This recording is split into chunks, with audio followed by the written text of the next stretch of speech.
মন্দিরে ঢোকার মুখেই ছিল বাজরংবলীর মূর্তি, তো আমরা সেখানে প্রণাম করলাম, করে সোজা গেলাম ভিতরে। আর এখানেই অনেকে বসে আছে, ধ্যান করছে কি জপ করছে।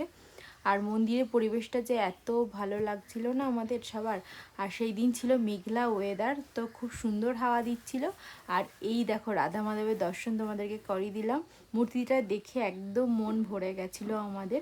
আর পাশে কিছু স্টলও বসেছিল, তো সেখানেও আমরা ঘুরে ঘুরে দেখছিলাম। কিছু কেনাকাটা তেমন করিনি, কিন্তু দেখছিলাম যে কি কি পাওয়া যাচ্ছে। অনেক ভ্যারাইটিস রকমের ধূপ ছিল, তো ভাবছিলাম যে আমরা একটু ধূপ নেব, কিন্তু এত বেশি দাম না এখানে, সব কিছু ডবল ডবল দাম, যার জন্য আমরা দেখেও আর নিইনি।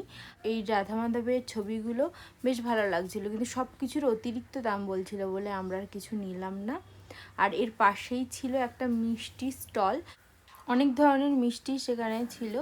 অনেকে বাড়িতে নিয়ে যাচ্ছিল প্রসাদ হিসাবে, মানে সব রকম মিশিয়ে বক্স করা ছিল। তো আমরা আর কিছু নিলাম না, কারণ বাইরে অলরেডি প্রসাদ দিচ্ছিল, তো সেই প্রসাদই আমরা নেব বলে ঠিক করেছিলাম।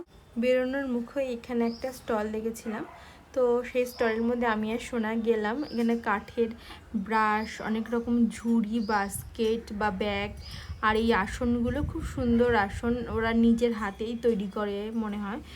তো অনেক রকম জিনিসপত্র দেখেছিলাম, কিন্তু লাস্টে নেমে গেছিলো বৃষ্টি, তো আমরা তাড়াহুড়ো করে এখান থেকে আর কিছুই নিইনি।